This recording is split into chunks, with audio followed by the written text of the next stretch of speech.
اچھا بھائی، میرا نام نواز ہے، علی نواز ہے۔ میں کینسر کے مرض میں مبتلا ہوں۔ میری آخری خواہش ہے کہ آپ میرے لیے نام لے کر دعا کریں۔ اللہ تعالیٰ علی نواز بھائی کو شفا عطا فرمائے۔ نبی صلی اللہ علیہ وسلم نے فرمایا، ان اللہ اذا احب قوما ابتلاہم فمن صبر فلہ الصبر فلہ الرضا ومن سخط فلہ السخط، کہ اللہ کسی سے محبت کرتے ہیں تو آزمائش میں ڈال دیتے ہیں۔ دیکھو ابھی پورا بیان ہوا تھا صحت کی فضیلت پر۔ خود سے کبھی بیمار ہونے کی کوشش نہ کریں۔ میں نے جو سموسہ کھایا کوئی اچھا کام نہیں ہے، صحت مند غذائیں کھایا کریں۔ لیکن اگر پھر بھی کوئی بیماری آ جائے، بعض دفعہ ہوتا ہے آپ صحت کے پورے اصولوں پر عمل کر رہے ہوتے ہو، اب کینسر تو ایسی چیز ہے اس کی تو کوئی لاجک بعض دفعہ کچھ بھی نہیں، ویسے ہی ہو جاتا ہے۔ تو جب کوئی بیماری آ گئی تو پھر نبی نے فرمایا کہ جو صبر کرے گا اس کے لیے اللہ کی رضا ہے، اس کو اجر ملے گا اس پہ۔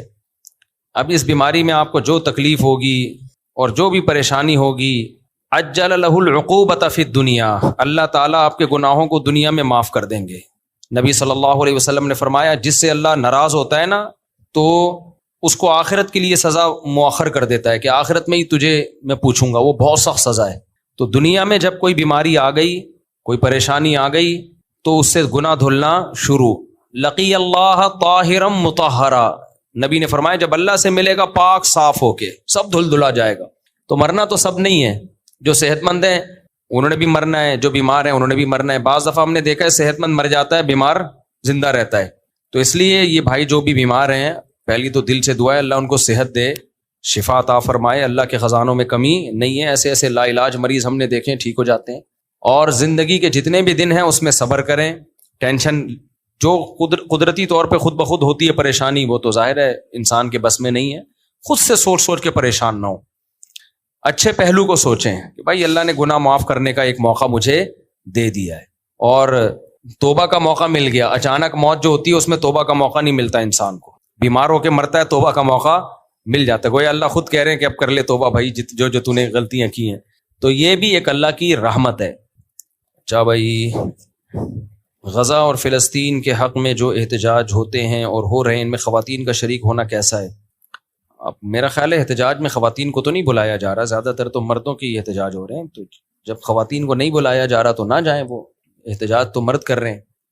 میں نے اپنی زوجہ کو 3 بار طلاق ہے طلاق ہے طلاق ہے بولا، پھر باپ کا نام لے کر 3 بار طلاق ہے طلاق ہے طلاق ہے بولا، کیا رجوع کا کوئی آپشن ہے؟ اس نے مجھے اکسایا تو میں نے غصے میں بول دیا۔ کوئی آپشن نہیں ہے بھائی، صحابہ کرام کا اجماع ہے اس پر، قرآن میں صاف طور پہ اللہ نے کہہ دیا ہے کہ اگر تیسری طلاق دے دی تو کوئی رجوع کا حق نہیں ہے۔ اللہ نے یہ کہیں نہیں کہا کہ ایک مجلس میں دی ہوں یا الگ الگ مجلس میں دی ہوں، یہ خام خواہ قرآن کی طرف ایک غلط چیز منسوب کر دی ہے بڑی ڈھٹائی کے ساتھ۔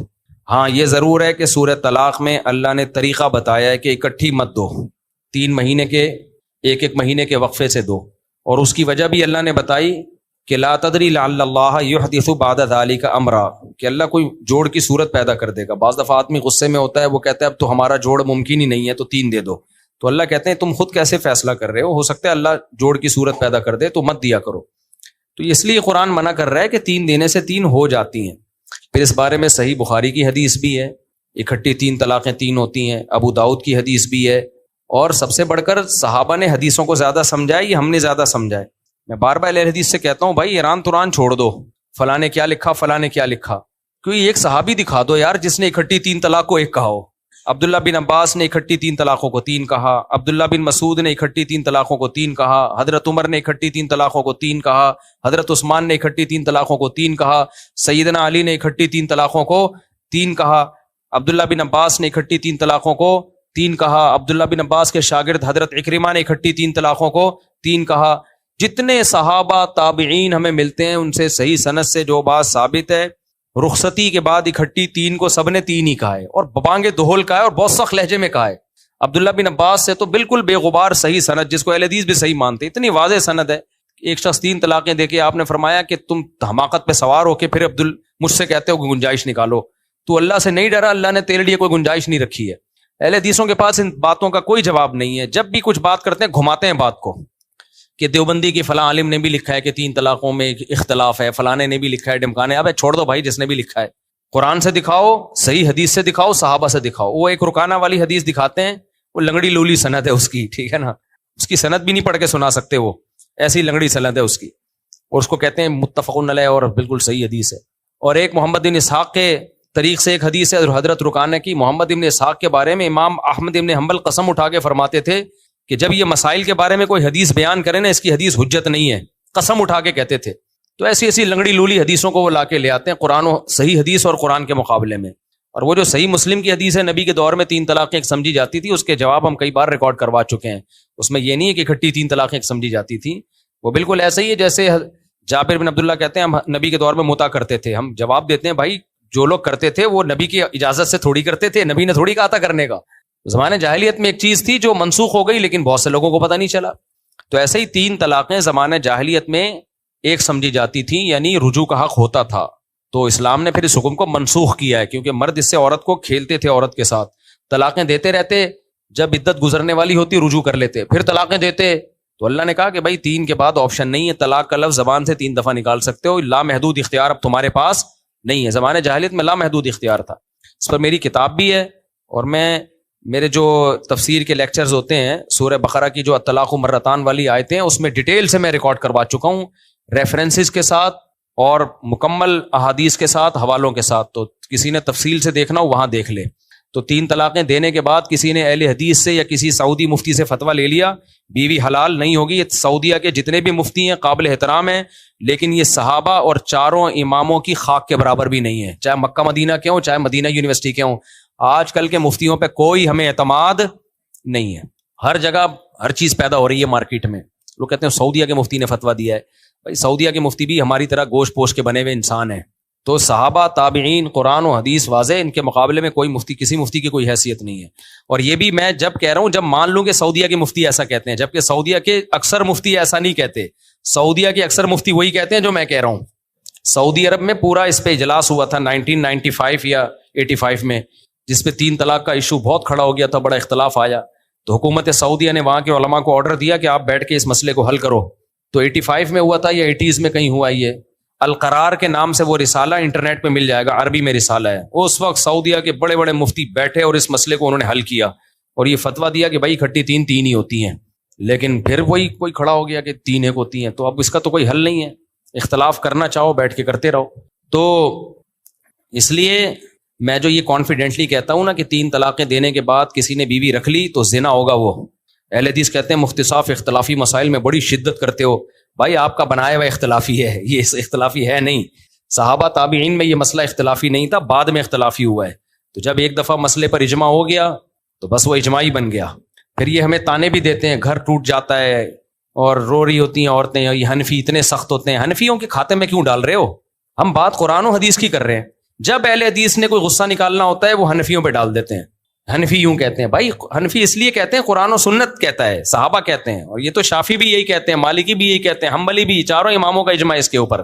تو اپنی زبانوں کو کنٹرول کرو، اور جب دے دی تو اب یہ نہیں کہ اہل حدیثوں کے فتوے لے لیے تو، اور اہل حدیث میں بھی ایسے علماء موجود ہیں جو 3 کو 3 ہی کہتے ہیں، وہ نہیں مانتے اس کو، کہتے ہیں یہ ایسے ہی نکال لیا ان لوگوں نے۔ تو اس لیے بار بار میں کہتا ہوں آج کل کے اسکالرز کی کوئی حیثیت صحابہ کے مقابلے میں نہیں ہے۔ ہر طرح کا فتویٰ مل جائے گا آپ کو مارکیٹ میں، جو چاہو گے فتویٰ مل جائے۔ غامدی صاحب کا الگ فتویٰ، انجینئر علی مرزا کا الگ فتویٰ، سعودیہ کے کسی خاص مفتی کا الگ فتویٰ، مصر کے جامع ازہر کا الگ فتویٰ، جیسا چاہو گے۔ انشورنس کے بارے میں کسی نے فتویٰ لیا، یہاں سب علماء نے فتویٰ دیا، سعودیہ نے بھی، ادھر سعودیہ کے علماء نے بھی، ہندوستان پاکستان کے علماء نے بھی، حرام ہے، ناجائز ہے۔ اس نے جا کے جامع ازہر کے کسی مفتی سے فتویٰ لے لیا کہ جائز ہے۔ تو ابے کیا دین کا کھلواڑ بنا لیا۔ اسلام کہتے ہیں بھائی 4 امام جو ہے نا، صدیوں سے ان کو فالو کیا جا رہا ہے، آج بھی انہیں کو فالو کرنا پڑے گا۔ آج کل کے اسکالر کے حوالے اپنے آپ کو کر دیا تو اختلاف ختم نہیں ہوگا، بڑھ جائے گا۔ ایسی بے لگام ہوگی نا امت، جو ہونا شروع ہو گئی ہے۔ جو چائے حلال کروانا ہو نا مل جائے گا مارکیٹ میں آپ کو فتویٰ، کچھ بھی حلال کرنا ہو۔ عدالتی خلا پہ تو اجماع تھا امت کا کہ یہ نہیں ہوتا، یہ جو آج کل کا عدالتی خلا ہے۔ طلاق کا حق مرد کے پاس ہے، مرد نکاح ختم کر سکتا ہے، قرآن کی واضح آیت ہے، او بیدہ عقدۃ النکاح، کہ نکاح ختم کرنے کی چابی کس کے پاس ہے؟ مرد کے پاس ہے۔ جج ظلم ہونے کی صورت میں ایک الگ بات ہے، نارملی جج کے پاس تھوڑی رائٹ ہے یہ، لیکن آپ دیکھ لو آج ایسے اسکالر پیدا ہونا شروع ہو گئے، حدیثوں کو گھما رہے ہیں، پھرا رہے ہیں، یہ مطلب نہیں وہ مطلب ہے، گھما دیا انہوں نے۔ تو مارکیٹ میں سب کچھ ہے، اس لیے میں حلفیہ یہ بات کہہ سکتا ہوں جو ان چاروں فقی مذاہب سے جو صدیوں سے متواتر ہیں نا اہل سنت کے، ان سے جڑا رہے گا، اس کی نسلیں گمراہی سے محفوظ رہیں گی. اور جو ان سے ہٹ گیا نا، آج تھوڑا ہٹا ہے، اگلی نسل اور اس سے اگلی اور 2-4 نسلوں کے بعد پروگرام گیا اس کا، خراب ہو گیا. تو اپنے آپ کو اپنی نسلوں کو بچانے کے لیے ضروری ہے ان چاروں فقی مذاہب سے جڑے رہو. میرا نام محمد ذوالقرنین ہے. اچھا، 3 طلاقوں کے بعد ایک اور مسئلہ بھی ہے. طلاقیں دینا ناجائز ہے، گناہ ہے، حماقت ہے، لیکن جب ایک کام ہو گیا نا تو شریعت کہتی ہے توبہ کرو 2 رکعت پڑھ کے، اس کے بعد اس کو بھول جاؤ اور سمجھو اسی میں خیر ہے، سمجھو اسی میں خیر ہے. دیکھو اسلام آپ کو کہیں بھی ڈی موٹیویٹ نہیں کرتا، کیونکہ آپ مایوس ہو گئے آپ کا سفر رک جائے گا. کتنی پیاری تعلیمات ہیں یار، اتنی پیاری تعلیمات ہیں کہ اگر آپ اپنی حماقت سے بھی بیمار ہوئے نا، گناہ ہوا نا یہ، توبہ کرو، لیکن جب ہو گئے ایک دفعہ توبہ کر کے بھول جاؤ، پھر اس کو کیا سمجھو؟ اللہ کی آزمائش. یعنی آپ کی اپنی غلطی پر بھی اسلام بس اتنی سزا آپ کو دیتا ہے کہ توبہ نہیں کرو گے تو سزا ملے گی، توبہ کرو گے تو وہی غلطی نعمت میں تبدیل ہو جائے گی، وہی نعمت میں تبدیل ہو جائے گی. تو مایوسی نہیں ہے. تو اس لیے جو 3 طلاقیں دے کے آتے ہیں نا، میں کہتے ہیں بہت برا کیا. میں اگر حضرت عمر کا دور ہوتا نا تو حضرت عمر کے پاس تجھے لے کے جاتا، وہ ڈنڈا پہلے مارتے اور فتویٰ بعد میں دیتے. حضرت عمر ڈنڈا بھی مارتے تھے اور فتویٰ بھی دیتے تھے کہ حرام ہو گئی ہے. وہ حنفی تھے کیا حضرت عمر؟ بھائی کہتے ہیں حنفیوں نے یہ کیا ہوا، حنفیوں نے یہ کیا ہوا، ڈرامے بازی. تو حضرت عمر ڈنڈا مارتے تھے، پہلے کوڑا مارتے تاکہ یہ روک تھام ہو اس کی. لیکن ڈنڈا مار کے یہ نہیں کہ ساری میں ڈنڈے ہی مارتے رہتے تھے، بس ختم بھائی، ایک دفعہ سزا مل گئی، توبہ استغفار، بس بھول جاؤ. میرے پاس جب کوئی آتا ہے رونا دھونا، میں کہتا ہوں یار جو ہونا تھا اب کیا ہے، ہو گیا، اب اسی میں خیر ہوگی. اب حلال کو حرام، حرام کو حلال مت کرو. اب کیا ہے کہ سوچو بس جو مقدر میں تھا ہو گیا. یہ تمہارے اللہ کے علم میں تمہارے لیے بہتر نہیں تھی، کہیں اور نکاح کرو. اس کو بھی دیکھو، قرآن نے طلاق کو ناپسندیدہ کہا ہے حدیث میں، لیکن ایک بات قرآن نے بڑی پیاری کی ہے.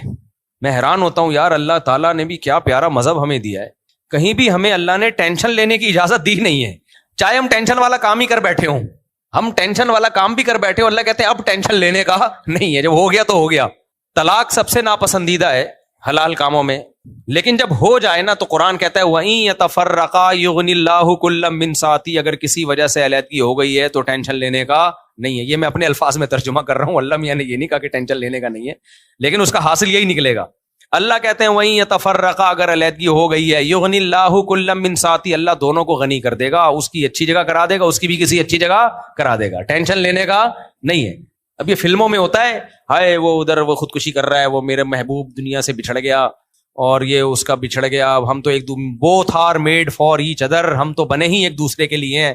کوئی ایک دوسرے کے لیے نہیں بنا بھائی. لائف گزار رہے تھے اچھی، اب علیحدگی ہو گئی ہے. جمشید کو محمودہ مل جائے گی اور محمود کو جمشیدہ مل جائے گی. دنیا مسافر خانہ ہے بھائی، وہ لائف کو انجوائے کرے، کہیں اور شادی کرے، تم کہیں اور. اب ایک دوسرے کا غم لے لے کے بیٹھے رہنا. تو ایک آدمی نے کہا کہ میں نے اپنی بیوی کو طلاق دی، اب وہ کہیں اور شادی کی، اب اپنے نئے شوہر کی اتنی تعریفیں کر رہی ہے، حالانکہ میں تو بہت اچھا تھا، میرے اندر تو وہ خرابیاں نہیں تھی جو نئے شوہر میں، لیکن وہ ہر ایک کے سامنے میرا میاں بہت اچھا ہے، بہت اچھا ہے. میں نے کہا بھائی اس کے لیے یہی اچھا ہے کہ وہ کیا کرے، نئے والے ہی کی تعریفیں، چاہے وہ آپ سے گندا ہی کیوں نہ ہو. شریعت بھی اس کو یہی کہتی ہے بھائی جو تمہاری زندگی میں ہے وہ سب سے اچھا. یہ کتنی بغیرتی ہوگی، اچھا تو پرانا والا ہی تھا، لیکن بہرحال اب کیا کریں، ہو گئی، اچھا تو پرانا والا ہی تھا.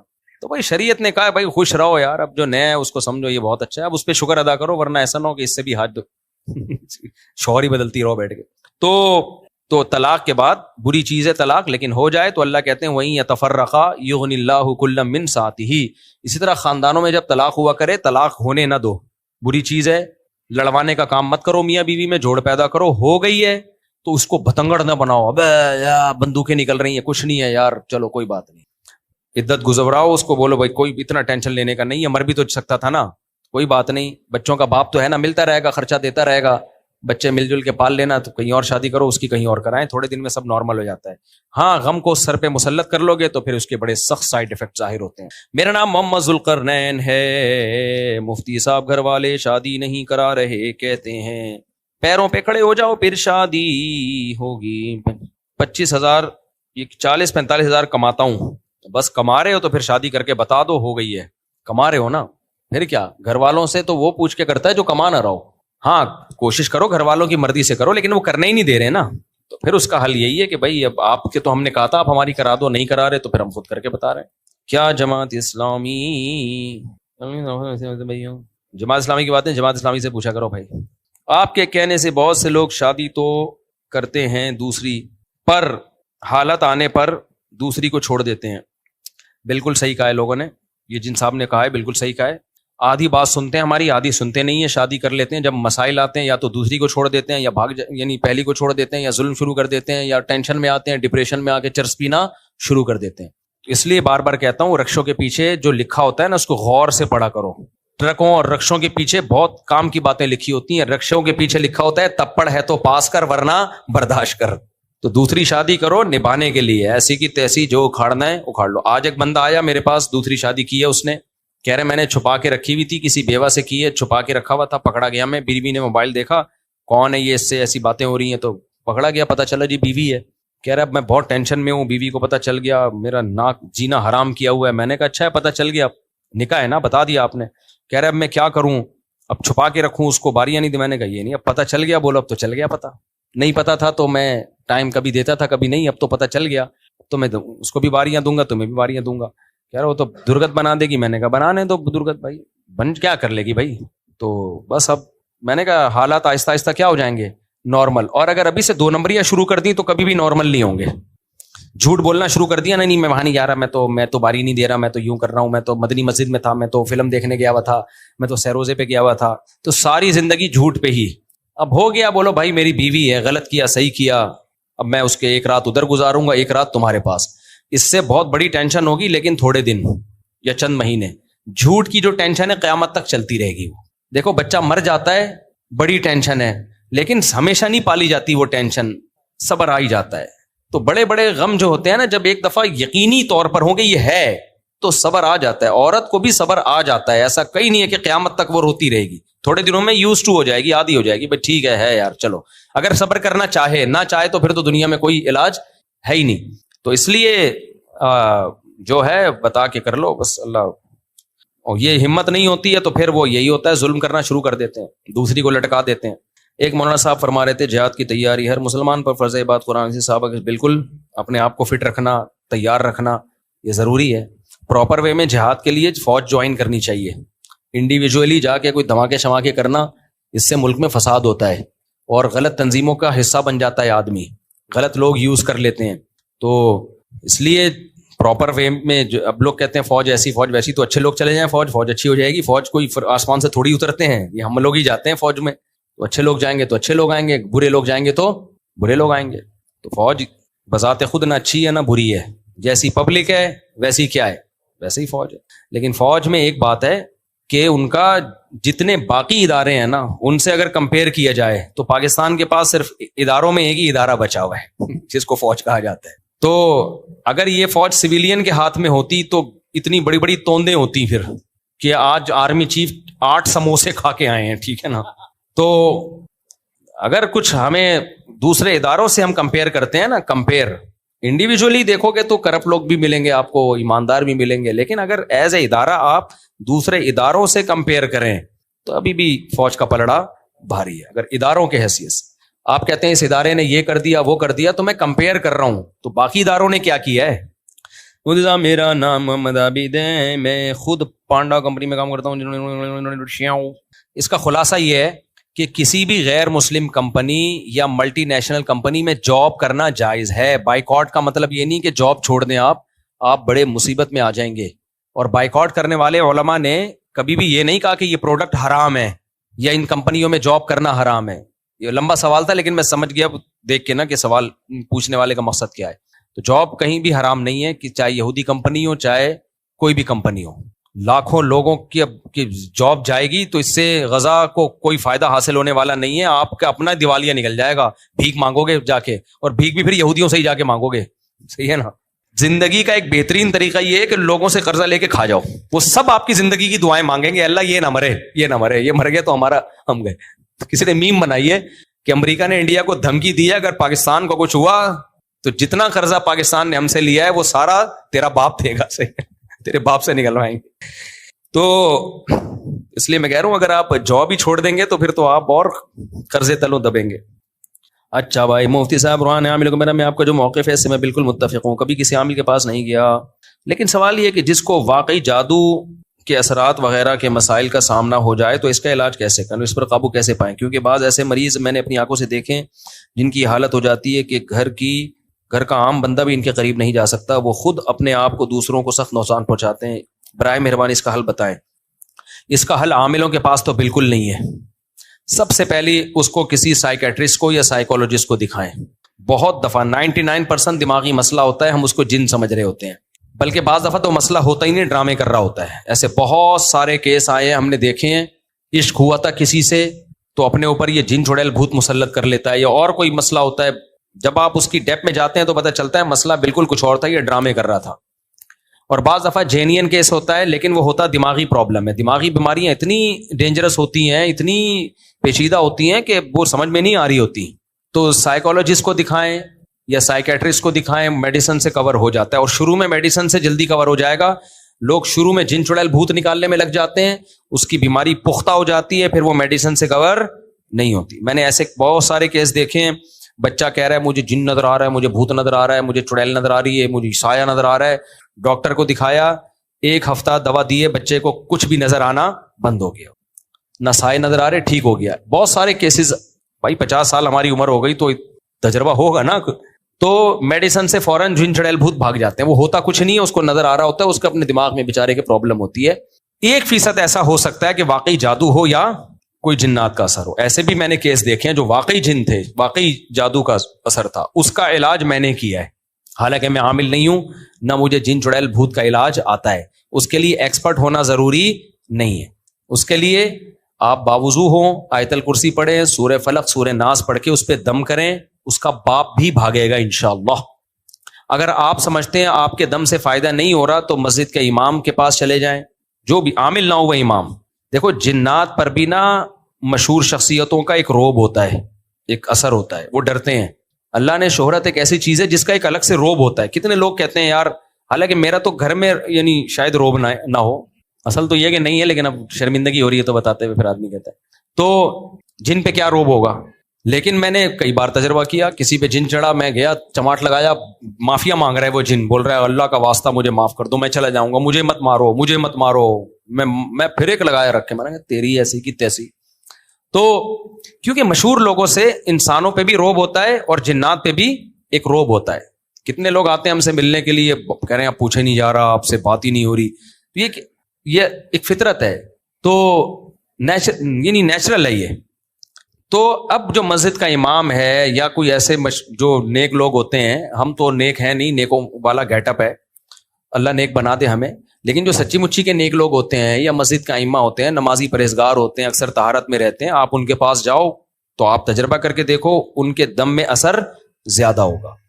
عاملوں کے پاس مت جاؤ, ایسے ہی کسی بزرگ کے پاس چلے جاؤ, مسجد کے امام کے پاس چلے جاؤ, قاری صاحب جو سارا دن قرآن پڑھتے رہتے ہیں ان کے پاس چلے جاؤ, بھائی آپ سارا دن قرآن پڑھتے ہو, اس پہ دم کر دو, تو انشاءاللہ اس سے فائدہ ہوگا.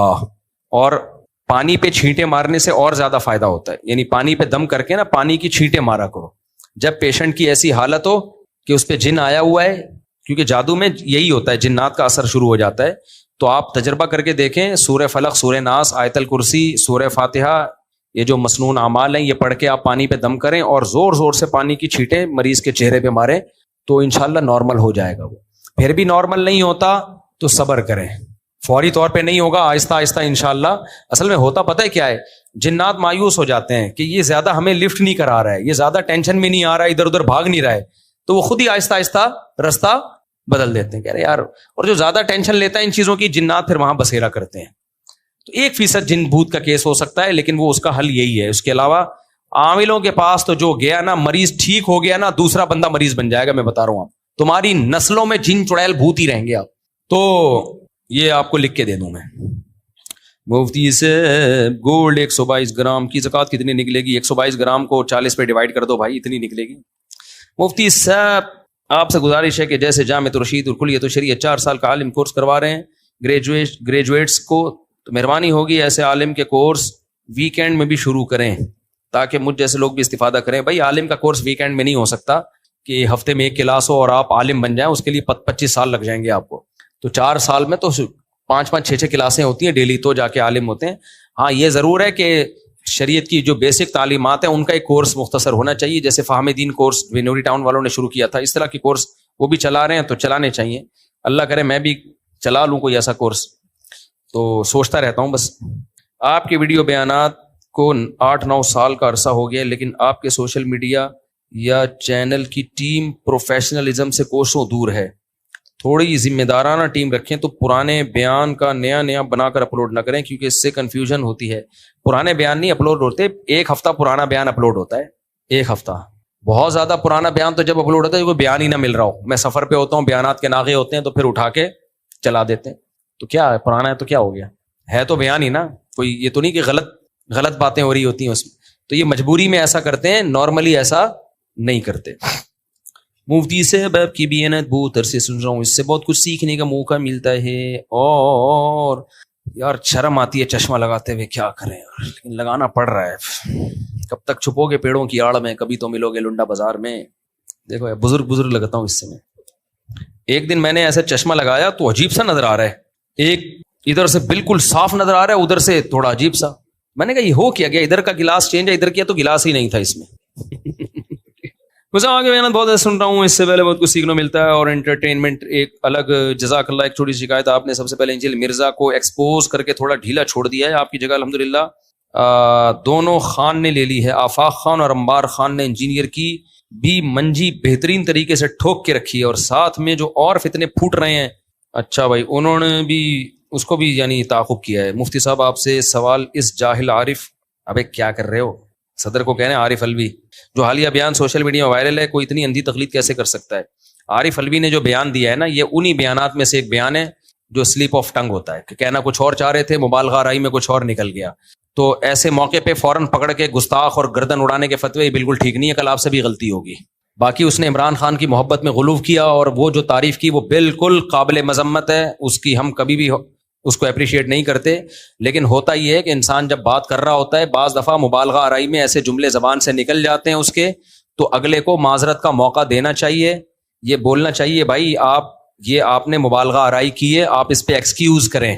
لیکن فوراً گستاخیوں کے جو فتوے لگتے ہیں اور پیغمبر کے برابر قرار دے دیا اور یہ یوں کر دیا، اور یہ بالکل غلط ہے.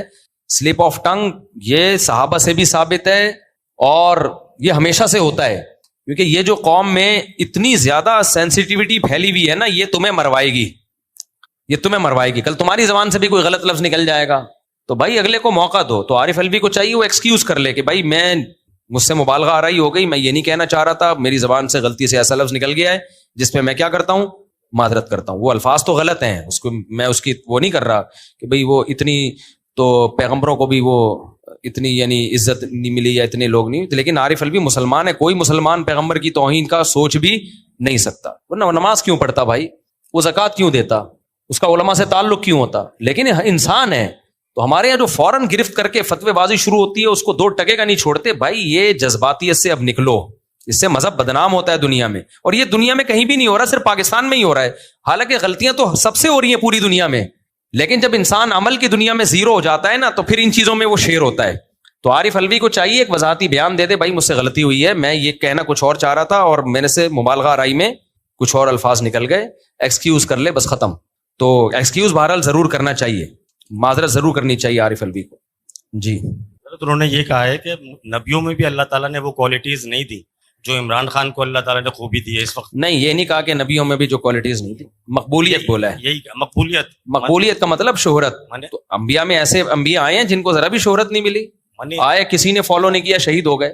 اس میں کوئی سلپ آف ٹنگ نہیں لگتا. نہیں دیکھیں، غلط لفظ ضرور ہے، بعض دفعہ کہنا کچھ چاہتا ہے، نکل کچھ اور جاتا ہے. اس کے نبیوں کو نہیں دے پائے، اللہ تعالیٰ نے اس کو عطا. کوئی بات نہیں، سوری کرنے دیں اس کو. ابھی تک تو نہیں کیا حضرت. کر لینا، یہ غلط کیا جو سوری نہیں کر رہا، وہ بول دے ایک بیان، بھائی میں کہنا یہ میرا مقصد مقبولیت سے یہ نہیں تھا، یہ تھا. تو یا جو بھی مقصد تھا، آپ الفاظ آپ کے بہرحال غلط تھے، آپ بول دیں بھائی مجھ سے غلطی ہو گئی. تو ہماری قوم تو سر پہ چڑھ رہی ہے نا، تو اس لیے موقع دے دیں، آپ اس کو بولیں بھائی کہ آپ یہ الفاظ جو ہے یہ آپ کے زبان سے غلط الفاظ کے. لیکن میں یہ حلفیہ بول سکتا ہوں کہ نیت اس کی یہ نہیں تھی. کوئی بھی مسلمان کبھی بھی کسی شخصیت کو پیغمبر پہ ترجیح دینے کا سوچ بھی نہیں سکتا. یہ بالکل ایسا ہی ہے جیسے عمران خان نے ختم نبوت کا لفظ غلط کہا تو لوگوں نے کہا اس کے منہ سے ختم نبوت کا لفظ نہیں نکل رہا، اس سے پتہ چلتا ہے اس کا ختم نبوت پہ ایمان نہیں ہے. یار یہ کوئی کرائٹیریا نہیں ہوتا، پیچھے زندگی دیکھی جاتی ہے. علماء صلحاء کے خاندان میں سے ہے, وہ کیوں عمران خان کو یا کسی کی تعریف میں پیغمبر پہ اس کو ترجیح دے گا؟ لفظ غلط بولے اس کو چاہیے سوری کر لے, بس ختم ہو گئی بات. باقی نیتوں پہ شک کرنا کہ اس کا ایمان خراب ہے اور وہ کافر ہے یا وہ مرتد ہے یا وہ توہین رسالت کا مرتکب ہے, میں اس کی خلاف ورزی کر رہا ہوں. میں یہ نہیں کہہ رہا کہ اس کو سوری نہیں کرنی چاہیے, میں یہ نہیں کہہ رہا, اس کو سوری کرنی چاہیے. مفتی صاحب دریافت یہ کرنا تھا کہ تصویر کے بارے میں آپ کی کیا رائے ہے, جبکہ جمہور اکابر علماء دیوبند تصویر کو سختی سے حرام قرار دی. دور حاضر میں تو یہ بات کہیں آگے نکل چکی ہے, آپ اپنی رائے سے آگاہ فرمائیں. 20 دفعہ اپنی رائے اور علماء کی اور مفتی تقی صاحب کی رائے بتا چکا ہوں بھائی. ڈیجیٹل کیمرے کی جو تصویر ہے اس کو ہم اس تصویر محرم میں داخل ہی نہیں سمجھتے, مزاحات لخلق اللہ نہیں ہے. باقی اس پہ ڈیٹیل سے میں کئی بار جواب ریکارڈ کروا چکا ہوں. مفتی صاحب کچھ طلبہ ہوئے ہیں, آپ سے ملاقات کے خواہاں ہیں, کہاں ہیں تو ٹھیک ہے. السلام علیکم. کتنے ہیں؟ 2 ہیں. آپ جلدی سے ابھی مسافہ کر لیں. یہ آ جائیں. مفتی صاحب ہماری کولڈ ڈرنک کی دکان ہے اور ہم نے بائیکاٹ سے پہلے بہت سی اسرائیلی پروڈکٹ خریدی تھیں جیسے پیپسی اور پتہ نہیں 7 اپ ڈیو وغیرہ وغیرہ. اب ان پروڈکٹس کو ضائع کرنا چاہیے, بیچنا چاہیے؟ میں کچھ نہیں کہہ سکتا اس بارے میں. آپ ضائع کریں گے آپ کا لاکھوں کا نقصان ہوگا. اسرائیل کو نقصان ہو نہ ہو, غزہ میں فائدہ ہو نہ ہو, آپ کا بیڑا غرق ہو جائے گا. کچھ لوگ ہیں جو غیرت میں آ کے ضائع بھی کر رہے ہیں, کہہ رہے ہیں کوئی بات نہیں. السلام علیکم بھائی, آپ سے بھی میں نے توجہ نہیں کیا, دوبارہ آ جائیں. وہ ادھر میں چل گئے. تو السلام علیکم. کہاں سے تشریف لائے ہیں؟ جامعہ سے. ماشاء اللہ زبردست, اللہ خوش رکھے آپ. اچھا, کچھ لوگوں نے ضائع کر دی ہیں, کچھ نہیں کر رہے, کوئی فتویٰ نہیں ہے اس بارے میں کچھ. تو کون کتنے لوگ ضائع کریں گے؟ کروڑوں کا اپنا نقصان ہو جائے گا بھائی, اپنا نقصان ہو جائے گا. مفتی صاحب سوال یہ کہ ایک بندہ اگر 15 سال میں بالغ ہوتا ہے تو 15 سال اسلامی سال دیکھے جائیں گے یا اسلامی سال دیکھے جائیں گے؟ مفتی صاحب میں نے اپنی صدر عارف علوی کی میں حوصلہ افزائی نہیں کر رہا, خوب سمجھ لیں. صدر عارف علوی کو چاہیے سوری کرے, معذرت کرے, اور آپ کو بس میں یہ کہہ رہا ہوں گستاخیوں کے فتوے فوراً مت لگاؤ. بس دونوں کو اصلاح کی ضرورت ہے. ہم کسی کو گستاخ قرار نہ دیں لیکن اگلے کو کہیں آپ غلطی پہ کیا کریں, معذرت کریں. آپ معذرت پہ تو مجبور کرنا چاہیے کیونکہ الفاظ بہرحال نامناسب ہیں. میں نے اپنی بیوی کو غصے میں کہہ دیا تم آزاد ہو, کسی بات پر جھگڑا ہوا, میری نیت طلاق دینے کی نہیں تھی بلکہ میری طرف سے جو پابندیاں میں لگا رہا تھا تو طلاق ہو گئی ہے, نہیں ہوئی ہے. بھائی اس سے بیوی ویسے بھی آزاد ہی ہوتی ہے, اسی بات کو ریپیٹ کر رہا ہوتا ہے, جو تم ہو تم وہی ہو. ہاں اگر یوں کہہ دے میرے نکاح سے آزاد ہو یا میری طرف سے مجھ سے آزاد ہو تو پھر طلاق مراد ہوگی. مجھ سے کا مطلب میرے نکاح ہی ہوتا ہے. یا بیوی طلاق مانگ رہی تھی کہ مجھے چھوڑ دو, مجھے آزاد کر دو, میں نہیں رہ سکتی, مجھے طلاق دے دو, پھر آپ نے کہہ دیا ٹھیک ہے تم آزاد ہو, تو پھر یہاں طلاق کے جواب میں کہا گیا ہے جب تک ایسا کوئی قرینہ نہ ہو تو صرف آزاد کے لفظ سے طلاق واقع نہیں ہوتی. آج کل لوگ وہمی ہو گئے, ذرا سی بات پہ طلاق کے فتوے دے دیتے ہیں. کسی نے کوئی کلپ ریکارڈ کروا کے یوٹیوب پہ ڈال دیا کہ حدیث میں آتا ہے قرب قیامت میں لوگ اپنی بیوی سے زنا کریں گے, حالانکہ ایسی کوئی حدیث نہیں ہے. اور پھر اس میں کہا کہ لوگ کنایتاً طلاقیں دیں گے اور پھر بیوی کو رکھ رہے ہوں گے, تو لوگ اس کلپ کو سن کے اتنے وہمی بن گئے. تو ایسا نہیں ہے بھائی, وہمی نہ بنے, طلاق دینے سے ہوتی ہے, نہیں دیں گے تو نہیں ہوگی. ہمارے خاندان کے لوگ مل کر پکنک پر جاتے ہیں لیکن سفر کے دوران بس میں تیز آواز میں گانے بجاتے ہیں, کوئی منع بھی نہیں کرتا ہے. ایسے میں میرا ان کے ساتھ جانا کیسا ہے جبکہ میرے سارے گھر والے بھی جاتے ہیں؟ جانا جائز ہوگا یا نہیں ہوگا؟ بہتر تو یہ ہے کہ نہ جائیں, اگر جائیں تو آپ پکنک کو فوکس کریں, گانوں کو فوکس. کہاں گانے تو ہر جگہ ہی لگے ہوئے ہوتے ہیں. میرے یہاں جہاں میں کبھی کبھار جم میں جاتا ہوں وہ اللہ کا شکر ہے میرے احترام میں گانے بند کر دیتے ہیں, لیکن وہاں ویسے دنیا میں جہاں بھی جاؤ گے گانے لگے ہوئے ہیں, تو اس کسی کام کے نہیں رہو گے آپ. ہاں وہاں جو تقریب ہوگی اس میں گانے بجانے نہ ہو, اگر ہو رہے ہیں تو آپ وہاں سے الگ ہو جائیں. جیسے اب پکنک پہ گئے وہاں بھی پروگرام ہی ڈانس کا ہے تو یہ تھوڑی جائز ہوگا بھائی. تو پروگرام ڈانس کا نہیں ہے, جائز ہے, فشنگ کرنی ہے اور کسی نے گانے لگائے ہوئے ہیں تو اس کو منع کر دو بھائی یہ کام مت کرو, لیکن آپ اپنے کام کو فوکس کریں کیونکہ یہ چیزیں اتنی کامن ہو گئی ہیں کہ اب کسی کام کا رہے گا ہی نہیں, آدمی کچھ بھی نہیں کر سکتا. تو گھر والوں کو بول دو محبت سے بھائی گانے مت لگاؤ. انسانیت پہلے ہے یا دین؟ اپنے علم کی روشنی میں بتائیں. یہ سوال سیکولر لبرل لوگ بہت چلاتے ہیں کہ پہلے انسانیت ہے بعد میں مذہب ہے, اور بلکہ یہاں تک کہتے ہیں پہلے انسانیت کا آپس کا رشتہ ہے پھر مذہب کا رشتہ ہے. یہ ایسے جیسے مذہب اور انسانیت دو الگ الگ چیزیں ہیں. یہ بالکل ایسے ہی جیسے اہل حدیث لوگ بولتے ہیں کہ ابو حنیفہ کی بات کو لوگے یا نبی کی بات کو لوگے. بھائی ابو حنیفہ کو ہم نبی کے مقابلے میں نہیں لاتے, آپ کے مقابلے میں لاتے ہیں. نبی کی بات کی ایک تشریح وہ ہے جو ابو حنیفہ کرتے ہیں, ایک تشریح وہ ہے جو آپ کرتے ہیں. تو ہم کہتے ہیں ابو حنیفہ نبی کی بات کو زیادہ اچھا سمجھتے تھے بنسبت آپ کے, تو آپ اپنا ابو حنیفہ کا مقابلہ نبی سے نہ کرایا کریں, ابو حنیفہ کا مقابلہ آج کل کے مولویوں سے کرایا کریں, تو وہ نبی کے مقابلے میں لے آتے ہیں ان کو. تو یہاں بھی ایسے ہی ہے کہ یہ جو کہتے ہیں نا انسانیت کا رشتہ پہلے ہے یا مذہب کا رشتہ پہلے, مذہب کے رشتے میں انسانیت کے رشتے کو سب سے زیادہ آلریڈی ویلیو دی جا چکی ہے. سمجھ رہے ہیں کہ نہیں سمجھ رہے؟ تبھی کافر کی لاش کی بھی اسلام میں توہین کی اجازت بولو نہیں ہے. تبھی جنگ میں کسی بوڑھے بچے کو بھی قتل کرنے کی اجازت نہیں ہے, بوڑھے کو بھی, بچے کو بھی, عورت کو بھی. قیدیوں کو کھانا کھلانے کا حکم ہے. تو جو جانی مسلح بنانے کی اجازت نہیں ہے.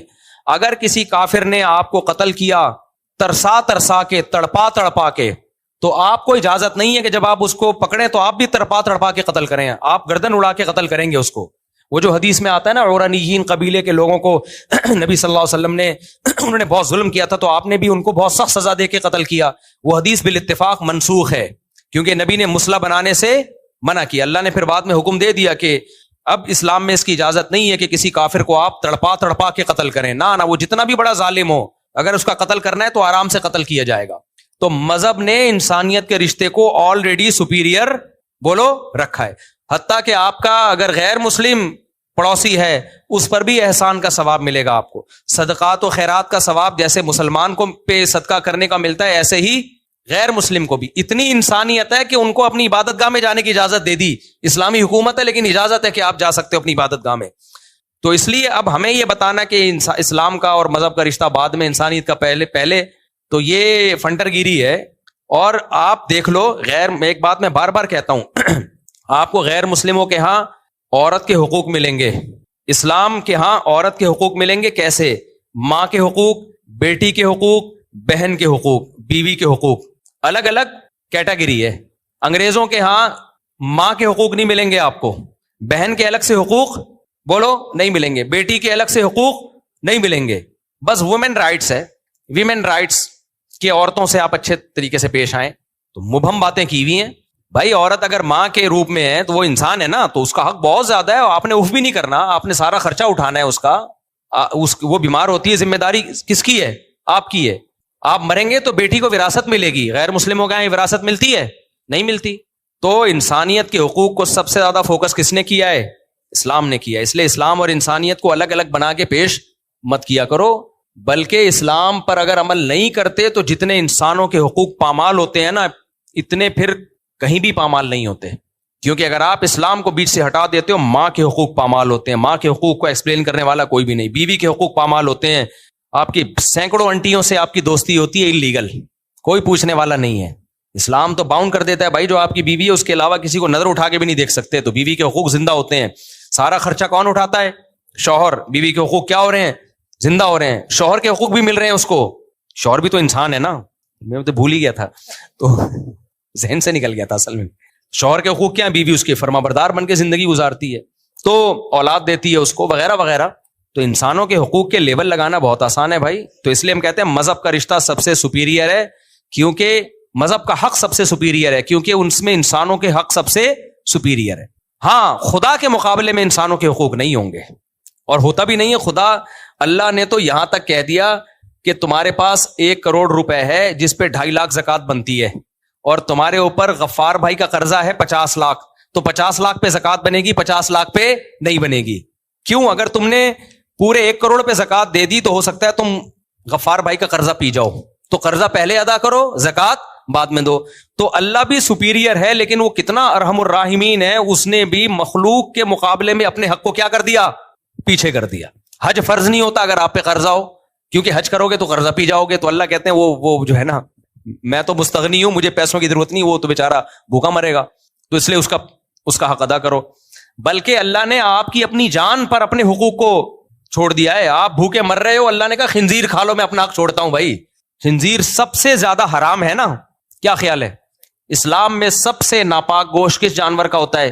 خنزیر کا. جہاں بھی اللہ نے خنزیر کو حرام کیا وہاں اللہ نے کہا اگر بھوک سے مر رہے ہو تو کھا لو. تو انسانیت کو اس سے زیادہ اور کیا پروٹوکول چاہیے بھائی, اور کیا چاہیے؟ اس لیے اسلام سپیریئر ہے. اس میں غیر مسلموں کا بھی ہے, اپنی ذات کا بھی خیال کیا گیا ہے, اور اللہ کے حقوق کا بھی خیال کیا گیا. یہ جو نعرہ لبرل لوگ لگاتے ہیں نا کہ انسانیت پہلے مذہب بعد میں, اصل میں ان کا مقصد ہوتا ہے اللہ کو بالکل ہی سائڈ پہ کر دو. آپ اللہ کو کیا کر دو؟ بالکل پرے کر دو. تو اللہ کہتا ہے میں سب سے پہلے ہوں بھائی, ہاں میں خود تمہارا خیال کروں گا. تو سپیریئر اللہ ہے. تو جب بھی کوئی کہا کرے نا انسانیت کا رشتہ پہلے یا مذہب کا رشتہ پہلے, تو آپ بولا کریں مخلوق کا آپس میں رشتہ پہلے یا مخلوق کا خالق سے رشتہ پہلے. بھائی مخلوق کا خالق سے رشتہ پہلے, آپس کا رشتہ بعد میں. پھر خالق خود ہی مخلوق کے آپس کے رشتے کو ترجیح دے دیتا ہے. میرے بھائی انسانیت پہلے, یہ ہو گیا میرے بھائی, جلدی جلدی بہت سارے سوال آ گئے آج. اللہ کو قربانی بہت پسند ہے. میں ایک اچھی جاب کر رہا ہوں. میں اللہ کے لیے سب کچھ چھوڑ کر دین کی خدمت کے لیے وقف کر دینا چاہتا ہوں. کیا میں صحیح ہوں؟ یہ میرا بیان جو آج کیا نا، یہ یہی تھا کہ کوشش وہ کرو جس کو اللہ نے کوشش قرار دیا ہو. سب کچھ چھوڑ چھاڑ کے دین کی خدمت میں لگ جانا، یہ علماء جن کا بہت زیادہ توکل ہو ان کے لیے تو جائز ہے، وہ بھی ہر عالم کے لیے نہیں جو بہت متوکل ہو. نارمل یہ جائز نہیں ہے، نارملی حرام ہے، ناجائز ہے، کیونکہ مال کمانا بھی فرض ہے. سمجھتے ہو؟ حج اللہ فرض نہیں کرتا جب تک آپ کے پاس اتنی آمدن نہ ہو کہ آپ جائیں واپس آئیں اور اس دوران بھی بچوں کا خرچہ دے کے جائیں. تو اس لیے سب کچھ چھوڑ چھاڑ کے دین میں لگ جانا یہ جائز ہی نہیں ہے. کمانا بھی کیا ہے؟ فرض عین ہے، فرض کفایہ نہیں ہے، فرض عین ہے کمانا. تو یہ وہ خدمت ہوگی جو اپنی مرضی سے ہوگی، جو یہ قربانی کہلائے گی نہیں. مثال کے طور پر آپ اللہ کے لیے اپنا بازو کاٹ دیں کہ میں اللہ کے لیے قربانی دے رہا ہوں، یا آپ کہیں میں اللہ کے لیے قربانی دے رہا ہوں، جان سے ہاتھ دھو بیٹھ رہا ہوں، ٹشن گولی ماری اور اللہ کے لیے قربانی دے دی آپ. تو بھائی قربانی تو ہے، لیکن یہ اس قربانی کو اللہ مانتا ہی نہیں ہے، خودکشی کہلائے گی. تو سب کچھ چھوڑ چھاڑ کے جاب لیس ہو جانا، قربانی تو بہت بڑی ہے، اس میں کوئی رائے نہیں ہے، لیکن اس قربانی پہ 2 ٹکے کا ثواب ملے گا نہیں، بلکہ الٹا گناہ ملے گا، اور پھر لوگوں سے پیسے مانگو گے. ڈاکٹر ذاکر نائک کہیں اگر مرد کوئی خبریں دیکھے، اس میں کوئی عورت اینکر ہو اور اس کو دیکھنے سے مرد کے دل میں غلط خیال نہ آئے تو اسے علاج کی ضرورت ہے، آپ کیا کہیں گے اس بارے میں؟ وہ بیچارے نے ایک جملہ کہہ دیا لبرل لوگوں کو سمجھانے کے لیے، کہ جو بہت براڈ مائنڈڈ بنتے ہیں. لبرل لوگ کہتے ہیں لیڈیز ویڈیز میں گھومتے پھرتے رہو، کچھ بھی نہیں ہوتا، آدمی کی نظر اچھی ہونی چاہیے، دل صاف ہونا چاہیے. ان کو سمجھانے کے لیے ڈاکٹر ذاکر نائک نے تھوڑا مبالغہ کر دیا، ورنہ ڈاکٹر صاحب بھی اتنے سمجھدار ہیں، ان کو پتا ہے کہ یہ نہیں کہ جو بھی جس عورت کو دیکھ ایک دم ٹھڑک پیدا ہو. تو ڈاکٹر صاحب کو بھی پتا ہے، تو کسی کا ریکارڈ لگانا ہو تو پھر تو کوئی بھائی یہ کس بات کے جواب میں ڈاکٹر صاحب نے کہا ہے نا، کن لوگوں پہ رد کرنے کے لیے کہا ہے. ورنہ نارملی ایسا نہیں ہوتا کہ جس عورت کو بھی دیکھو پاگل ہو جائے آدمی اس کے پیچھے. بعض دفعہ پاگل ہوتا ہے، بعض دفعہ ریورس بھی ہو جاتا ہے، آدمی کہتا ہے پتہ نہیں کیوں میں نے دیکھ لیا. تو اس کا تعلق ہے آپ کی ایج سے، شادیوں سے، ٹھڑک سے، صحت سے، سب چیزیں ہیں. پھر اٹریکشن سامنے والے میں کتنی ہے. بعض دفعہ آپ بالکل چھڑے چھاٹ کنوارے، بالکل جوان، بیلنس فل ہے آپ کے اندر، لیکن پھر بھی آپ کا دیکھنے کا دل نہیں، کیونکہ آپ کو سامنے والے میں اٹریکشن ہے ہی نہیں. بعض دفعہ سامنے والی بہت اٹریکٹیو ہوتی ہے، لیکن آپ کا دل اس لیے مائل نہیں ہو رہا کہ آپ کے اندر بیلنس بچا ہی نہیں ہوتا. وہ فزیکل فٹنس کے ماہر بیٹھے ہوئے ہیں، ٹیسٹوسٹیرون لیول آپ کا کیا ہو گیا ہوتا ہے، ڈاؤن چل رہا ہوتا ہے، اس وقت بیلنس ہی نہیں ہے آپ کا. یا بعض دفعہ بیلنس ہے لیکن آپ کو حلال میں اتنی سیٹسفائی ہو چکے ہیں کہ اب آپ کا کوئی آپ کی توجہ ہی نہیں ہو رہی اس کی طرف. بعض دفعہ تقوی کا اتنا غلبہ ہوتا ہے، بعض اللہ والے ایسے بھی ہیں کہ وہ تقوی کے ایسے لیول پہ پہنچ چکے ہوتے ہیں کہ ان کو گناہ میں طبعی لذت بھی ختم ہو جاتی ہے، اللہ کا خوف کا اتنا غلبہ ہو جاتا ہے. تو ہر ایک کے حالات مختلف ہوتے ہیں، تو سب کو ایک ہی لاٹھی سے ہانک نہیں سکتے. ہاں یہ ضرور ہے کراچی کا لونڈا ہو یا پنجاب کا یا KPK کا یا بلوچستان کا یا سندھ کا پاکستانی ہو، عمر 18 سے 30 سال ہو، شادی نہ ہوئی بھی ہو، پھر وہ کسی جوان لڑکی کو دیکھے اور یہ کہے کہ مجھے کچھ بھی نہیں ہو رہا، تو اس میں اس کا امکان ہے کہ یہ جھوٹ بول رہا ہے، بکواس کر رہا ہے. یہ کیونکہ ایک سے ایک ٹھرکی یہاں پڑا ہوا ہے. تو میں نے تو اپنی زندگی میں مشاہدہ کیا ہے، کوئی خوبصورت لڑکی کسی پرابلم میں ہونا، سب جائیں گے اس کی پرابلم دور کرنے کے لیے. بیچاری 99 سال کی بڑھیا جو پرابلم کا مجموعہ ہے اسے نہیں پوچھ رہے ہوں گے. تو یہی تو ٹھڑک ہے. تو ڈاکٹر ذاکر نائک کی مراد یہی ہے. کیا سالگرہ کے دن مسکین کو کھانا کھلا سکتے ہیں، صدقہ کر سکتے ہیں؟ نہیں بھائی، سالگرہ ہے بیکار فضول چیز ہے. لاہور سے آپ سے ملاقات کے لیے آیا ہوں. کہاں ہیں؟ اچھا آ جائیں ملاقات. نماز کے بعد اگر گرمی لگے تو دوپٹہ ہلکا پھلکا لے سکتے ہیں کیا؟ اس سے فرشتے غریب ہے. بھائی سر کا دوپٹہ اگر نماز میں ایسا ہے کہ سر کے بال نظر آ رہے ہیں، باریک دوپٹہ ہے، تو نماز نہیں ہوگی، چاہے گرمی ہو یا سردی ہو. ماشاءاللہ. کہاں سے ہیں؟ ماشاءاللہ. چلیں جی، اللہ خوش رکھے آپ کو. نماز کے وقت یا نماز کے بعد؟ ہاں نماز کے بعد تو دوپٹہ اتار بھی سکتی ہیں اگر کوئی غیر محرم نہیں ہے گھر میں. مفتی صاحب میری جس سے منگنی ہوئی ہے وہ لے پالک ہے، اس سے نکاح میں اس کے اصل والد کا نام لکھا جائے گا؟ اصل والد کا نام لکھا جائے گا. ولدیت چینج کرنا گناہ کبیرہ ہے. کہیں بھی ڈاکومنٹ میں آپ سوتیلے باپ کا نام نہیں ڈال سکتے، بہت بڑا جرم ہے یہ. قرآن نے روکا اس سے. آج یہ جرم لوگ بہت کر رہے ہیں، بچہ لے کے پال لیتے ہیں اور سوتیلے باپ کا نام ڈال دیتے ہیں اس میں. بالکل غلط ہے. سوتیلے باپ کو سرپرست میں ڈال دیں. ابھی نادرہ میں سرپرست کا خانہ بھی ہے ایک، لیکن اگر اصل باپ کا پتہ نہ ہو تو ڈالیں. بعض دفعہ بچہ گمشدہ ہوتا ہے، باپ کا نہیں، تو پھر سرپرست. اگر اصل باپ کا پتہ ہے تو پھر وہی ڈالنا پڑے گا، کیونکہ باپ کے ہوتے ہوئے سرپرست کے خانہ میں ڈال دینا یہ باپ کے ساتھ توہین ہے. بعض خواتین کیا کرتی ہیں، ڈیورس کے بعد بچوں کو باپ سے ملنے نہیں دیتی ہیں، بچے بڑے ہو جاتے ہیں، وہ کہتے ہیں ہمارے باپ نے ہمیں پوچھا ہی نہیں، ملے ہی نہیں، تو ہم اپنا باپ کا نام کیوں ڈالیں؟ بھائی باپ نے اگر جان بوجھ کر بھی نہیں ملا ہو نا، تو بھی باپ کیا رہتا ہے؟ باپ ہی رہتا ہے. تو ایسا نہیں ہوتا کہ وہ آپ کو پوچھا نہیں, اور بعض دفعہ پوچھ رہا ہوتا ہے, عورت آنے نہیں دیتی وہاں تک. یہ بڑا ایک ہماری سوسائٹی میں فالٹ چل رہا ہے. ڈیورس کے بعد عورت شوہر کو بچوں سے ملنے نہیں دیتی. ساری عورتیں نہیں بھائی, بعض عورتیں تو ملنے نہیں دیتی, ان کا ذہن خراب کرتی ہیں. جب وہ بچے بڑے ہو کے اسٹیبل ہو جاتے ہیں تو پھر باپ کہتا ہے ملو ان سے, تو وہ کہتی ہیں دیکھو جب تم میں پیسوں کی ضرورت تھی ملا نہیں, اور جب تم اسٹیبل ہو گئے مل رہا ہے. بھائی وہ پہلے بھی مدد کرنے کے چاہتا تھا, ملنا چاہتا تھا, آپ نے ملنے نہیں دیا, اب بڑے ہو گئے ہیں تو اس لیے مل رہا ہے وہ. تو بچوں کو ایسے موقع پہ چاہیے کہ وہ اپنی ماں کی باتوں میں مت آئیں. اگر بچے ماں یا باپ میں سے کسی کو بھی چھوڑیں گے, اس سے بڑا جرم اس کائنات پہ پھر کوئی ہوگا نہیں, کیونکہ اللہ نے اللہ کے بعد سب سے بڑا حق کس کا بتایا ہے؟ ماں اور باپ کا. صحابی نے, نبی نے فرمایا اکبر الکبائر کا میں تمہیں بتاؤں, موبقات جو انسان کو بالکل ہلاک کر دیں, وہ جرائم جو بالکل تباہ و برباد کر دیں, جو کبائر میں بھی کبیرہ ہیں. صحابہ نے کہا بتائیں, آپ نے فرمایا شرک. سب سے پہلے کیا ہے؟ شرک. اس کے بعد فرمایا عقوق الوالدین, ماں باپ میں سے کسی ایک کو ناراض کرنا. تو اس سے بڑی ناراضی کیا ہوگی کہ اولاد بڑی ہو گئی اور باپ سے مل نہیں رہی ہے. وہ یہ بہت زیادہ کیسز آ رہے ہیں بھائی, اب ہر 4 دن بعد کیس آیا ہوا ہوتا ہے, باپ سے ملنے نہیں دیا. وہ باپ جو ہے نا, وہ ماں کہہ رہی ہے اب اتنے بڑے ہو گئے, 20 سال نہیں ملا, 17 سال نہیں ملا. بھائی اس میں باپ کی غلطی ہو تو بھی, غلطی نہیں ہو تو بھی. اب جب بڑے ہو گئے تو اب اولاد کی ذمہ داری وہ اپنے باپ کو تلاش کریں, ماں کو بھی ناراض نہ کریں. ماں باپ کا جو پھٹا تھا وہ ان کو لڑنے دیں, آپ نے دونوں کو خوش کرنا ہے بھائی. تو یہ ایسا اتنا ہلکا مسئلہ نہیں ہے کہ انگریز تھوڑی ہیں ہم لوگ کہ ابا ہیں تو بھی ٹھیک ہے, نہیں ہے تو بھی ٹھیک ہے. انگریزوں میں ایسا ہوتا ہے, ہمارے یہاں نہیں ہوتا بھائی, اسلام میں نہیں ہے. آپ کی نمازیں برباد, آپ کے روزے برباد اگر آپ باپ سے. ابھی کچھ دن پہلے ایسا ہی ہوا, ایک بچہ تھا وہ 18-20 سال سے, کتنے سال ہو گئے تھے اس بچے کو, 20-22 سال ہو گئے تھے, باپ سے ملا نہیں تھا.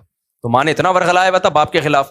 ادھر آیا یہ, اس نے اس کو ترغیب دی, بھائی تمہارے باپ سے رابطہ کرو. اس نے کہا 20 سال سے باپ نے ہم سے رابطہ نہیں کیا, ہم کیوں کریں بھائی؟ ہو سکتا ہے کرنے کی کوشش کی ان, پھر بعض دفعہ ڈر بھی ہوتا ہے کہ کوشش کی لڑائی جھگڑا نہ ہو اور بچے اور ہی باغی نہ ہو جائیں. باپ یہ بھی تو دیکھ رہا ہوتا ہے بچے ڈسٹرب نہ ہو. تو خیر پھر رابطہ کرایا, وہ باپ اتنا خوش ہوا, اور ایسی ماں باپ بیٹے باپ میں دوستی ہوئی, پھر بیٹے نے باپ سے یا باپ نے بیٹے سے, مجھے یاد نہیں, تعاون بھی شروع کیا, ملاقاتیں بھی ہوئیں. تو ورنہ کتنا بڑا جرم لے کے دنیا سے جاتے. تو یہ ہلکا نہیں ہے بھائی, ہم انگریز بالکل بھی نہیں ہیں. ہم کیا ہیں؟ مسلمان ہیں. ہمارے لیے اللہ کے بعد, اللہ رسول کے بعد سب سے بڑا حق کس کا ہے؟ ماں اور باپ کا. اسی طرح باپ اگر چھین لے, ماں سے نہ ملنے دے, نہ آپ نے ملنا ہے ماں سے, بے شک باپ سے چھپ کے ملو بھائی. بعض دفعہ باپ چھین لیتا ہے, ایسے بھی واقعات ہیں میرے علم میں, باپ چھین کے لے گیا. ماں کمزور تھی, کیس نہیں کر سکتی تھی, زندگی بھر باپ نے رکھا. اب بیٹا بڑا ہو گیا, ماں سے مل نہیں رہا, مانوس نہیں ہے. نہیں بھائی, آپ کو ملنا پڑے گا اپنی ماں سے. آپ پہلے تو بچے تھے, اب بڑے ہو گئے. باپ ناراض ہو, خوش ہو, بولو بھائی ابا اماں آپ کے اختلافات ہوں گے, میں تو میرے لیے میرے رب نے ماں کے قدموں میں بھی جنت رکھی ہے اور باپ کے قدموں میں بھی. تو باپ نہیں ملنے دے رہا تو ماں سے نہیں ملے. ایسے بھی لوگ میں جانتا ہوں 20 سال ہو گئے, ماں سے اب تک نہیں ملے ہیں. ماں کو دیکھے ہوئے عرصہ گزر گیا, تو بہت بڑا جرم ہے. صرف ملنا کافی نہیں ہے, خیر خیریت, اس کی خبر گیری پراپر وے میں, ٹھیک ہے نا. ابا یہ نہیں کہ ابا اماں الگ ہے تو اب ابا آدھے ابا ہو گئے, پورے ابا ابھی بھی وہی ہیں. مفتی صاحب میں نے یہ جگہ اپنے مائی کے رشتے کی, اچھا مائیں بعض دفعہ دھمکیاں دیتی ہیں, تو اپنے باپ سے ملا تو دودھ نہیں بخشوں گی میں, دیکھنا میں کیا کروں گی. ماں کو دھمکی دینے تو ماں کو جواب نہیں دو, جواب دینے سے کچھ بھی نہیں ہوتا. آپ چھپڑ میں مل لو جا کے, اماں کو بتاؤ ہی نہیں, چھپڑ میں ملو. مائیں دھمکیاں دے رہی ہوتی ہیں کہ تو مل کے دیکھ, میں یہ نہیں, کوئی بات نہیں, دھمکیاں. بعد میں مائیں کہتی ہیں کہ دیکھو اب یاد آ رہا ہے اس کو, اس نے میرے ساتھ یہ کیا. بھائی جو بھی کیا, ابا کیا ہے؟ ابا ہے. اللہ نے بتایا بھائی, اللہ نے حق بتا دیا ہے. تو چھپڑ میں مل لو, ماں کو بتاؤ ہی نہیں, ملتے رہو جا کے. اسی طرح باپ نے دھمکی دی بھی ہو کہ اماں سے ملے تو میں جائیداد سے آگ کر دوں گا, چھپ کے مل لو. ملنا ضرور ہے, نہ باپ کو چھوڑ سکتے ہو نہ ماں کو. ساس سسر کا بھی ایسا ہی ہے. بعض دفعہ شوہر بیوی پہ پابندی لگاتا ہے, تو اپنی ماں سے ملی تو میں دیکھ کیا کرتا ہوں میں. یہ بھی ایسے کیسز بھی آتے ہیں. تو خواتین رابطہ کرتی ہیں, ہم کہتے ہیں چھپڑ میں جا کے ملو اپنے باپ سے یا اپنی ماں سے. شوہر کو یہ حق ہی نہیں ہے کہ بیوی پہ پابندی لگا دے کہ وہ اپنی ماں باپ سے ملے, اس پہ پابندی لے. ہاں یہ کر سکتا ہے کم ملو, کیونکہ بعض دفعہ جب ماں سے مل کے آتی ہے پڈا ہوتا ہے. بعض عورتیں جب اپنی ماں سے مل کے آئیں گی جھگڑیں گی ضرور, اماں اس کو پتہ نہیں کیا دماغ میں ڈال دیتی ہیں. تو کم کر دو ایسی صورت میں. سب عورتوں کی بات نہیں کر رہا, یہ خواتین ٹینشن میں نہ جائیں.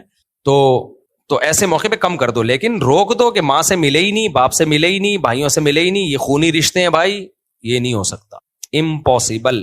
ہم اللہ کے کو مانتے ہیں, کلچر کو نہیں فالو کرنا ہم نے.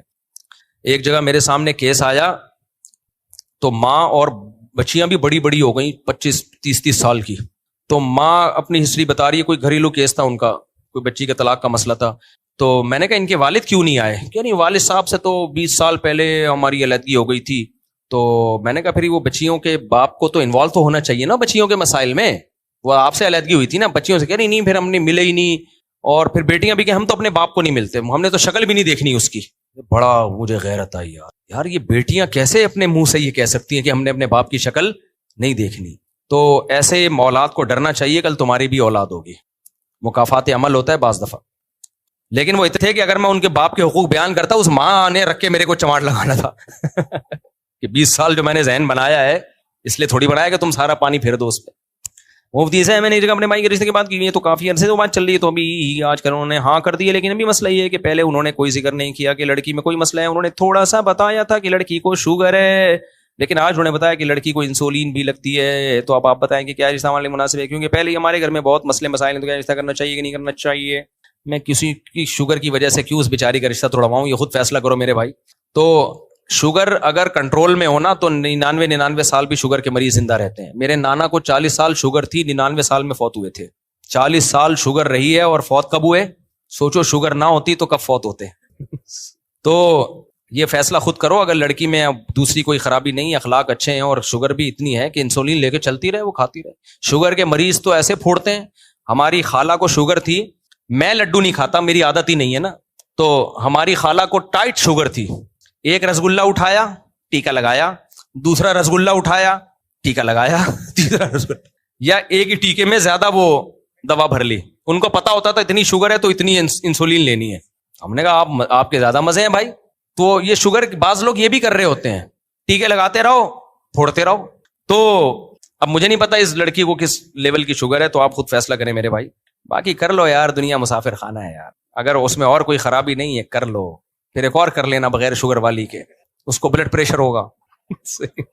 ایک کر لینا, ایک گردہ ہو جس کا. میرے پاس ایک لڑکی کا رشتہ آیا, جب میں پرانی بات ہے, اب تو چانس ہی ختم ہو گیا. تو اس کا ایک گردہ تھا, ایک گردہ نہیں تھا. میں نے ہاں کر دی, میں نے کہا چلو گزارا چلائیں گے, پھر ایک گردے پہ گزارا چلائیں گے. لیکن ان لوگ کے نخرے اتنے, اب تو پرانی بات ہو گئی, کس کو پتا چلے گا کس کی بات ہو رہی ہے. بات ہے میرا خیال 2012-13 کی. تو یار اتنے نخرے وہ لوگ کر رہے تھے, میں نے کہا میں گردے پہ کمپرومائز کر رہا ہوں. جس کے 2 گردے ہوتے ہیں, ایک خراب ہوا تو چلو آدمی کہتا ہے دوسرا تو ہے نا, ان کا تو ایک گردہ خراب ہوا تو گیا گردہ ہی گیا. تو میں نے کہا میں ایک گردے پہ قبول کر رہا ہوں, تو تھوڑا سا آپ بھی کمپرومائز کرو نا. ان کو پورے ان کے اتنے نخرے تھے, میں نے کہا رہنے دو بھائی, ہمارے تو پورے 2 ہیں, ہم کیا, یا تو ہمارا بھی ایک ہوتا, ہم کمپرومائز کرتے بھائی. جی کیا بول رہا ہے بھائی, مائک دے دو یار ان کو, یہ بھائی سوال پوچھ رہے ہیں. تو اب بات پرانی ہو گئی, کسی کو پتہ نہیں چلے گا, ان کو بھی نہیں پتہ چلے گا انشاءاللہ کہ ان کی بات ہو رہی ہے. میں جب قصہ ریٹائر ہو جاتا ہے نا پھر بیان کرتا ہوں. آواز نہیں آواز آئے گی بھائی. یار یہ بہت سارا پرچیاں ہیں, کس کس کا جواب دوں گا میں, بہت ہو گئے, بس ٹائم بھی بہت ہو گیا. یہ اگلے اتوار کو دے دیں. ابھی لوگوں کو 1-2 سوال بس سلام کا. ایک میرے محمد گل نے آپ کو سلام بھیجا. جی علیکم علیہ السلام. محمد گل کو میرا بھی سلام. صاحب ابھی گھر والی کو 3-4 مہینے ہوئے, میں نے ڈیورس دی ہے, تو وہ نہیں رہنا چاہ رہی تھی. تو یہاں تک کہ ابو نے بولا کہ الگ رہ رہی ہے تو الگ رہ لے, میرے ساتھ رہ رہی ہے تو میرے ساتھ رہے. اس کے باوجود بھی وہ کہہ رہی ہے میں نہیں رہنا چاہ رہی, تو میں نے اس کو طلاق دی. تو اس کو کیا ہے, یعنی آپ کی زوجہ آپ کے ساتھ نہیں رہنا چاہ رہی تھی, آپ نے پھر طلاق دے دی. جی کتنی طلاق دی صاحب نے کہا کہ الگ رہ رہی, الگ رہ رہے, میرے ساتھ اگر رہنا چاہ رہی ہے میرے ساتھ. اس کے باوجود طلاق کے بعد نہیں, طلاق سے پہلے, طلاق سے پہلے جب نہیں تو دے دی نا. کتنی 3 طلاق. 3 تو دینی نہیں چاہیے. خیر اب دے دی تو ختم. مفتی صاحب میں اس سے پیار بھی بہت کرتا تھا اور اس کی ہر فرمائش بھی پوری کرتا تھا. اس نے میں سے تو پیار بہت کرتے تھے تو نہیں دینی چاہیے تھی نا میرے بھائی. کیا کہ اب وہی پورا بیان ہوا ہے, اب جو ہو گیا مٹی پاؤ. کسی اور سے پیار کرو. اب ایسا نہ ہو کسی اور بھی کہیں اور اس دوران شادی کر لے, دل کے ارما آنسوں میں بہہ جائیں گے, ان کے بچے آپ کو ماموں کہہ جائیں گے. پھر چلیں بھائی آخری سوال لے لیتے ہیں, بس بہت ٹائم ہو گیا. جی السلام علیکم. وعلیکم السلام. مفتی صاحب میں ایک فٹنس ٹرینر ہوں. میں نے آپ سے یہ پوچھنا تھا کہ میں جم میں کبھی نماز پڑھتا ہوں تو زیادہ تر جگہ ایسی ہوتی ہیں جہاں سامنے شیشہ ہوتا ہے, تو شیشے کے بالکل سامنے کھڑے ہو کے نماز پڑھنا جائز ہے؟ شیشے کے سامنے کھڑے ہو کر نماز پڑھنے سے اس لیے روکا جاتا ہے کہ توجہ بڑھتی ہے, آدمی اپنے آپ کو ہی دیکھ رہا ہوتا ہے. تو باقی کوئی ناجائز کی کوئی دلیل نہیں ہے. اگر آپ پھر بھی توجہ کے ساتھ پڑھ رہے ہیں یا جگہ ہی نہیں ہے تو پھر جائز ہے, کوئی حرج نہیں ہے اس میں. آخری سوال لے لیں یار, اور بہت بیچارے لوگ, وہ بیچارے کافی دیر سے, بس وہ لال قمیض والا جو ہے نا. جی السلام علیکم صاحب. ایک مائک تو آن کریں, بس لاسٹ سچی مچی کا لاسٹ سوال ہے بھائی. السلام علیکم مفتی صاحب. وعلیکم السلام. صاحب میرا سوال یہ ہے کہ